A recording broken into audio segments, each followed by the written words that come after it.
కాళేశ్వరంలో senior IAS quid ప్రోకోను 3 నెలల్లో తేల్చండి. కేంద్ర ప్రభుత్వానికి ఢిల్లీ హైకోర్టు ఆదేశమట. 4 ఏళ్లుగా పెండింగ్లోనే ఎందుకు ఉందని ధర్మాసనం తీవ్ర ఆగ్రహం. ఐఏఎస్ కుమార్తె పెళ్లి ఖర్చులన్నీ కాంట్రాక్టరే భరించాడు అన్న పిటిషనర్ తరపు న్యాయవాది.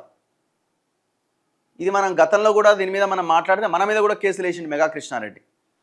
ఎవరా ఐఏఎస్? రజత్ కుమార్ అనే ఐఏఎస్. ఆనాడు ఇరిగేషన్ దానికి ప్రిన్సిపల్ సెక్రటరీగా ఉన్నాడు. ఎందుకు ఇచ్చారు ఆయనకు ఆ పదవి, అంత పెద్ద పదవి అని అంటే 2018 ఎలక్షన్స్ అప్పుడు ఓటర్ లిస్టులలో మొత్తం తారుమారు చేసి దాదాపు 25 నుంచి 30 లక్షల ఓట్లను తొలగించిండు రజత్ కుమార్. ఓట్లను తొలగించి కేసీఆర్ గెలవడానికి ఉపయోగపడ్డాడు. ఆ ఉపయోగపడినందుకు గిఫ్ట్గా నువ్వు బాగా సంపాదించుకోవాలంటే అండ్ దాంతోపాటు నువ్వు నా దగ్గరి మనిషివైనవు, నేను బెట్టమన్న దగ్గర సంతకం పెడితే నీకు ఇంకా లాభం జరుగుతుందని ఇరిగేషన్ ప్రిన్సిపల్ సెక్రటరీగా తెచ్చిపెట్టిండు. అప్పటి నుంచి ఈ కాళేశ్వర అవినీతికి సంబంధించిన ప్రతి ఫైల్ మీద ఇష్టం వచ్చినట్టుగా సంతకాలు పెట్టి దోపిడీకి కారణమైందని మెగా కృష్ణారెడ్డికి సహకరించడని మెగా కృష్ణారెడ్డి అండ్ వాళ్ళ చైల్డ్ కంపెనీలు కొన్ని కంపెనీస్ ఉన్నాయి, వాళ్ళు రజత్ కుమార్కి సంబంధించిన బిడ్డ పెళ్లి చేసారు. అది పెద్ద వార్త అప్పట్లో. ఫలక్నుమా ప్యాలెస్లో దాదాపు ప్లేట్ భోజనం ఎంతో, అది ఎన్నో వేలు ఉంటుంది, వేల రూపాయలు ఉంటుంది. అన్ని వేల లక్షల రూపాయలతో ఒక ప్లేట్ భోజనం సంబంధించిన ఖర్చులు ఆ ఫలక్నుమా ప్యాలెస్లో కొంతమంది దగ్గరి నాయకులందరికీ అక్కడ ఆ ఏర్పాటు చేసినారు. ఐఏఎస్ కుమార్తె పెళ్లి ఖర్చులన్నీ కాంట్రాక్టరే భరించాడు అన్న పిటిషనర్ తరపు న్యాయవాది. సో ఈ క్విడ్ ప్రోకోను ఎందుకు తేల్చట్లేదు, ఇంకా తేల్చండి అని చెప్తున్నా. తేల్స్తారా? ఎవరిండా? మెగా కృష్ణారెడ్డి 500 కోట్లు బీజేపీకి ఇచ్చే, కాంగ్రెస్కి ఇచ్చే, బీఆర్ఎస్కి ఇచ్చే, వైసీపీకి ఇచ్చే, టీడీపీకి ఇచ్చే, స్టాలిన్ పార్టీ డిఎంకేకి ఇచ్చే, దేశంలో ఉన్న దాదాపు అన్ని పార్టీలకు, మేజర్ పార్టీలకు అన్నిటికీ పైసలు ఇచ్చినోడే ఎలక్టోరల్ బాండ్స్ రూపంలో. ఎవడు అడగాల? కాళేశ్వరం ప్రాజెక్టు పనుల అప్పగింతలో ఒక సీనియర్ ఐఏఎస్ అధికారి అవినీతికి పాల్పడ్డారన్న ఆరోపణలపై 4 ఏళ్లైనా కేంద్ర ప్రభుత్వం విచారణ జరపకపోవడం పట్ల ఢిల్లీ హైకోర్టు అసహనం వ్యక్తం చేసింది. ఆ ఐఏఎస్ అధికారి కుమార్తె వివాహ వేడుకల ఖర్చులను సదరు ప్రాజెక్టు కాంట్రాక్టరే భరించారు అన్న ఆరోపణలపై విచారణ జరిపి 3 నెలల్లో నివేదిక సమర్పించాలని కేంద్రాన్ని ఆదేశించింది. నారాయణపేట జిల్లాకు చెందిన, గతంలో దీని చాలా కేసులు వేసిండు, పాలమూరు రంగారెడ్డికి సంబంధించి ఇంకా చాలా వాటికి సంబంధించి. నారాయణపేట జిల్లాకు చెందిన సామాజిక కార్యకర్త గవినోల శ్రీనివాస్ దాఖలు చేసిన రిట్ పిటిషన్పై మంగళవారం ఢిల్లీ హైకోర్టులో విచారణ జరిగింది. పిటిషనర్ తరపు న్యాయవాది అక్షయ్ మాన్ వాదన వినిపిస్తూ ఒక సీనియర్ ఐఏఎస్ అధికారిపై అవినీతి ఆరోపణ చేస్తూ ఫిర్యాదు ఇచ్చి 4 ఏళ్లు అవుతున్నా ఇప్పటికీ ఎలాంటి దర్యాప్తు జరగలేదని కోర్టు దృష్టికి తెచ్చారు. ఒక ఐఏఎస్ అధికారి 5 రోజుల పాటు అంగరంగ వైభవంగా కుమార్తె వివాహం చేశారు.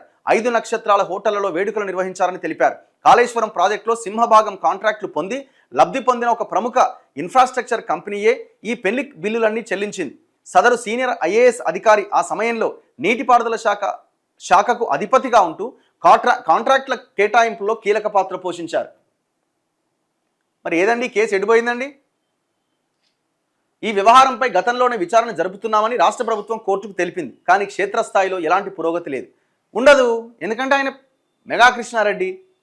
ధర్మాసనం స్పందిస్తూ 2022 అక్టోబర్ 12వ తేదీన కేసు విచారణ సందర్భంగా కేంద్ర ప్రభుత్వ ఆదేశాల మేరకు ప్రాథమిక విచారణ ప్రారంభించామని తెలంగాణ ప్రభుత్వం కోర్టుకు చెప్పింది.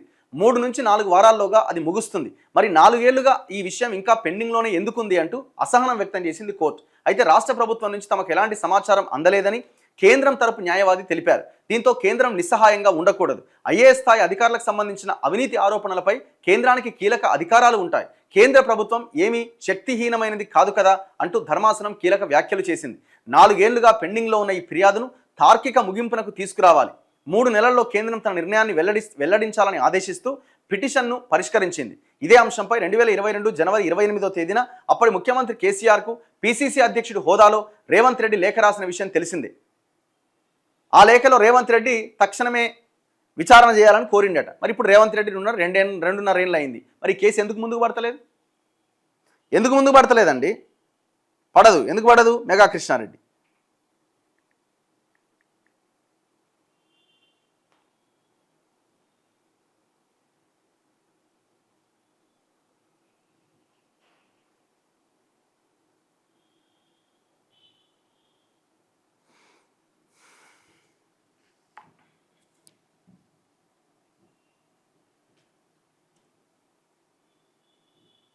సో ఇది writ petition, Gavinola Srinivas versus union of India.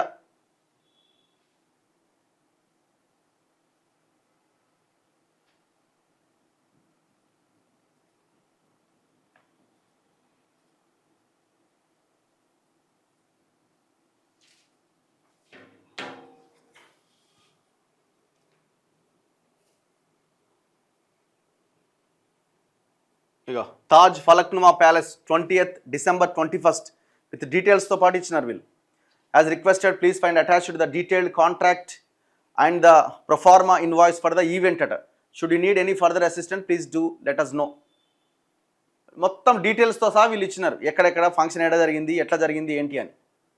Ego December 17th Murali from mail book. Mail అంటే Mega engineering infrastructure limited booked the AI fresco lawn for lunch at the luxury suite for high tea and the chambers lawn for dinner. On December 18th, breakfast and dinner were booked at the garden room while lunch was booked at the AI fresco lawn. Similarly, other venues were booked in Taj Krishna for the meals on December 19, 20 and 21st. These details were finalized on December 13th. Mail's initial contract with the hotels was for around 50 lakh at. Information accessed by TNM shows that the invoices were asked to be raised in the name of two companies, Interactive Data Systems and Big Wave Infra Private Limited, which we found was created in June 2021. ఈ కంపెనీలు the directors of Interactive Data Systems are also on the boards of various mail companies. అంత వాళ్ళకి సంబంధించిన child కంపెనీలే ఇవన్నీ.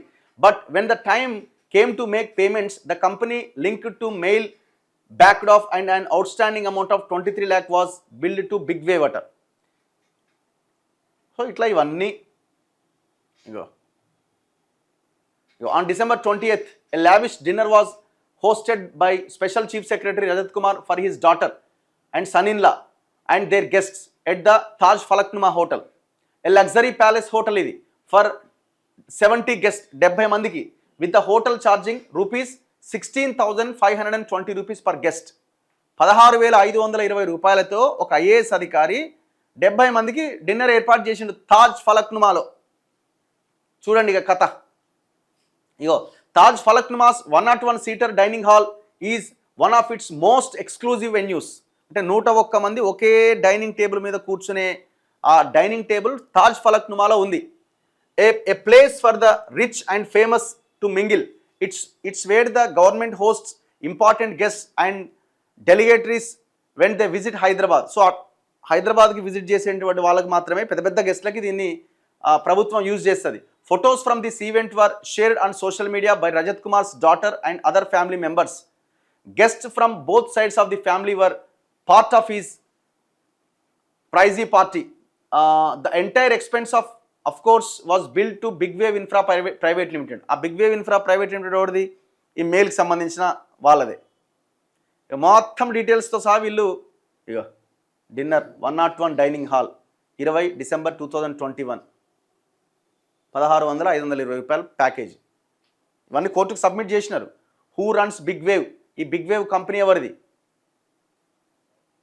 Sumalatha Purittipati is the MD of the company, while Venkata Subbareddy Purittipati is the director of the company and Krishnaveni Chintapalli is an additional director in the company at. వీళ్ళంతా ఈ both of the directors belong to the mega group of companies. Simple. ఏముందా? మళ్ళా ఈ media మీద కేసులు మీరు ఎట్లా రాస్తారు, మెగాకి ఏం సంబంధం అని ఇంత ఓపెన్గా కనబడుతున్న తర్వాత మొత్తం డీటెయిల్ కంపెనీలు ఏంది, ఆ కంపెనీలు ఎక్కడి నుంచి వచ్చినాయి, టోటల్ డీటెయిల్స్ అంతా వీళ్ళు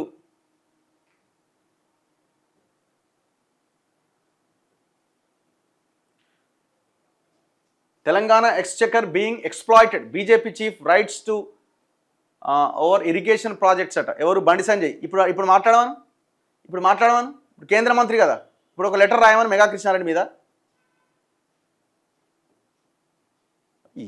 ఏం కథ ఇది? మొత్తం తెలంగాణ రాష్ట్రాన్ని దోషవతల పడి ఆ ఐఏఎస్ ఇప్పుడు ఏడున్నాడని రజత్ కుమార్ మన రిటైర్ అయినట్టున్నాడు.